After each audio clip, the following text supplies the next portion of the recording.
The story starts in a place nobody talks about, a place where someone's bitterness grows so dark that harming another person feels like an option. Anger makes people reckless. Jealousy makes them dangerous. So, they searched for someone cold enough to do what they did not have the courage to do themselves. Money exchanged hands. Instructions were given. A stranger stepped forward with a mission shaped by someone else's resentment. But missions built on hate always crumble when they collide with truth. When he approached the person he was paid to break, he did not find weakness. He found someone carrying pain with dignity, strength without show, and calmness that felt unnaturally steady. It shook him. He came expecting a victim. He found a survivor who carried storms behind their eyes, yet still walked with gentleness. That sight alone began cracking whatever darkness he arrived with. He lingered longer than he was supposed to. Not out of hesitation, but disbelief. People expect masks, acts, hidden agendas. What he found was raw humanity. That kind of energy does not need defending. It exposes intentions on its own. He saw scars not covered by bitterness. He noticed the quiet resilience, found only in those who have been hurt too deeply, yet still choose compassion. Something about that presence disarmed him more than any confrontation could have. He was meant to deliver harm, but instead he felt like the one whose heart was being stripped open. The mission stopped feeling like a job. It became a question. Why would anyone want to crush someone who carried themselves with such quiet courage? That confusion grew heavier with each passing second. The one he was paid to hurt didn't even know danger was near.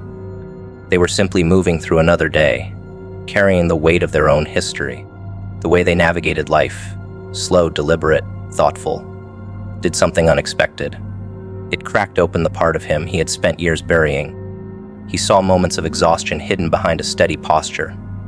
He sensed the strength it took to keep standing after being broken so many times. He recognized that look because he once had it too, long before life hardened him. And in that recognition, something inside him softened enough to blur the entire purpose of why he was there.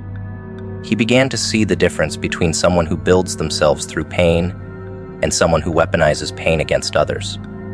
As he observed from a distance, more pieces fell into place. He began noticing how this person treated the world, even after being mistreated repeatedly. A gentle tone when speaking to strangers, a patient nod when interrupted, a soft answer when provoked, a kindness not born from naivety, but from understanding what cruelty can do to a soul. It struck him deeply. Someone who could have become cruel chose to become calm. Someone who could have turned bitter chose to stay human. He realized that hurting someone like that would not just be wrong. It would be destructive to whatever was left of his own conscience. His hands trembled with conflict. The mission began collapsing. The more he watched, the more he understood that strength has layers the world rarely sees. This person carried their wounds like armor, not excuses. They moved with a kind of quiet intelligence that made him feel seen, even without speaking. There was no arrogance, no performance. Just a presence forged by experiences heavier than he could imagine. He was meant to exploit a weakness, yet every step he took only revealed depth instead of vulnerability. And depth unsettles a certain kind of man, the kind who has been living shallow for too long. Something inside him whispered that harming someone this authentic would scar him more deeply than it would scar them. Eventually, he could not ignore the shift happening inside him. He felt a guilt he wasn't expecting. He replayed the instructions he had been given, and something dark clicked into place. The person who hired him feared this individual not because they were dangerous, but because they had grown beyond reach. Their calm, their resilience, their silence. It threatened those who depended on manipulation to maintain control. The man realized he had been hired not to break someone fragile, but to crush someone powerful. The real danger was not in the assignment, it was in the motive behind it. That realization made him feel sick. For the first time in years, he questioned the kind of man he was becoming. How easy it had been to accept a task fueled by another person's insecurities. How close he had come to losing himself completely. He watched the intended target move through life with steadiness and thought, what kind of monster tries to destroy someone who has already carried so much? The answer was simple. Someone threatened by growth. Someone threatened by potential. someone threatened by a person who keeps rising despite being pushed down constantly. And he understood then that walking away was not weakness. It was redemption. He approached with a different intention. Not harm, but understanding. A conversation that began without revealing motives. He asked simple questions. The responses were soft, thoughtful, grounded. Within minutes, he felt like he was speaking to someone who had survived storms he himself could not endure. Someone more self-aware than the one who hired him could ever comprehend. Each word pierced deeper. He realized the person standing in front of him didn't just survive life. They mastered it. Their pain did not turn them dangerous. It turned them wise. That alone shattered whatever darkness had brought him there. He left without completing the mission. Left with remorse heavy enough to choke. Left with a vow to never again let someone else's bitterness become his purpose. The job he was paid for dissolved into something else entirely. A wake-up call he didn't expect. The person who hired him never received what they wanted. Instead, they lost the illusion that their hatred could control anything. Because hatred collapses when faced with authenticity. Jealousy crumbles when confronted by real depth. And the hired man became living proof of that. Hatred always looks powerful from a distance. Loud, sharp, unpredictable. It storms into a room demanding attention, demanding reaction, demanding fuel. But when it stands in front of someone who does not play along, someone who lives in truth rather than performance, it stumbles. Authenticity removes the oxygen hatred needs to breathe. That is why the man sent to do damage froze when he saw the person he was meant to break. He came expecting drama, weakness, defensiveness. Instead, he found someone grounded in who they were. Someone whose presence was steady, not performative. Someone whose energy did not rise to meet conflict. Hatred cannot survive in front of that. It withers because it realizes its target has nothing to prove. That shift alone created the crack that broke his resolve. The entire mission began dissolving because authenticity does what anger cannot. It disarms without force. The strange thing about authenticity is how quietly it dismantles evil intentions. It doesn't argue, it doesn't defend, it doesn't explain. It simply exists with a level of clarity that exposes everything false around it. That was what shook the hired man more than anything. He watched the person move with natural sincerity, not trying to impress, not trying to charm, not trying to hide. Their truth made his lie feel heavier. Their calm made his rage feel childish. The contrast woke something in him he had forgotten existed. He realized hatred only holds power when the other person reacts. But when someone responds with nothing but transparency, hatred looks foolish, almost fragile. Authentic presence becomes a mirror, and the person holding the hate is forced to see themselves for who they are.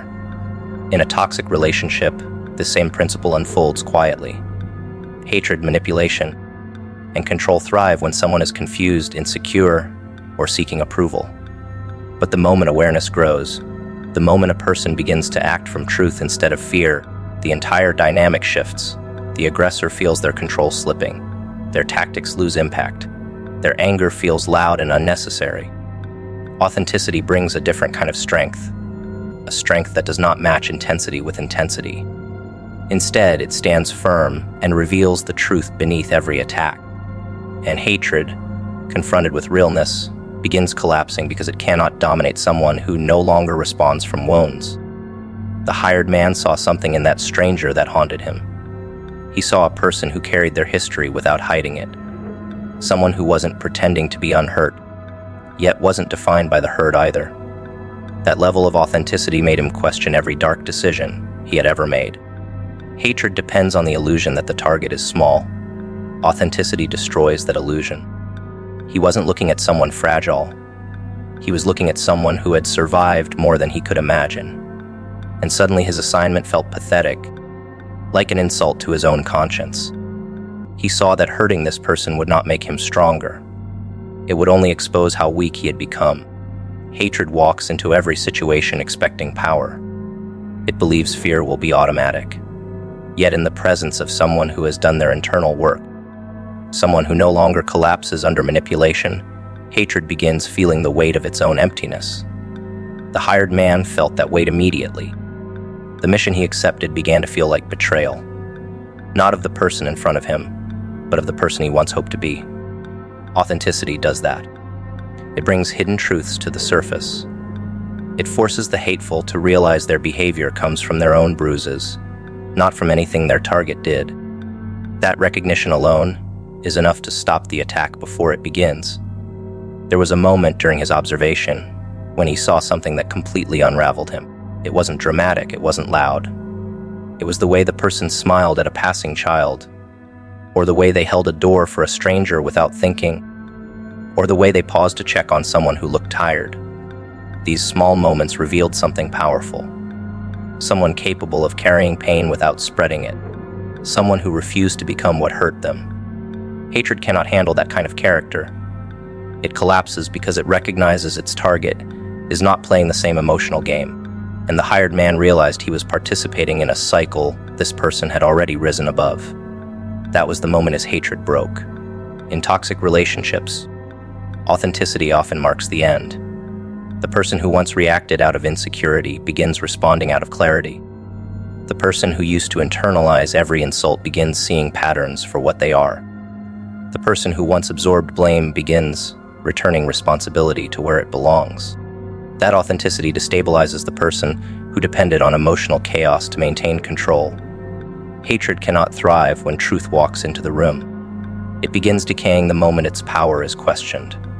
The same thing happened with the hired man. The moment he saw authenticity, his hatred lost its foundation. He could not proceed because his mission required ignoring the truth, and the truth stood in front of him, unwavering. The collapse of hatred is not dramatic. It is quiet. It is the moment someone realizes their anger has no target with weaknesses they can exploit. It is the moment manipulation fails because the other person sees through it. It is the moment cruelty looks embarrassing because kindness exposes how unnecessary it is. The hired man felt this collapse as a physical ache in his chest. His anger no longer made sense. His purpose no longer aligned with who he wanted to be. Authenticity confronted him without effort and dismantled his mission piece by piece. He walked away not because he felt pity, but because he felt truth. The person he was meant to hurt showed him a version of humanity he had forgotten existed. Authenticity does not win through power, it wins through presence. It reveals who is real and who is not. It separates those who destroy from those who rebuild. Hatred cannot coexist with that kind of awareness. It shatters under its weight. The hired man realized harming someone so genuine would break him in ways he might never recover from. So he stepped back, confused, shaken, humbled.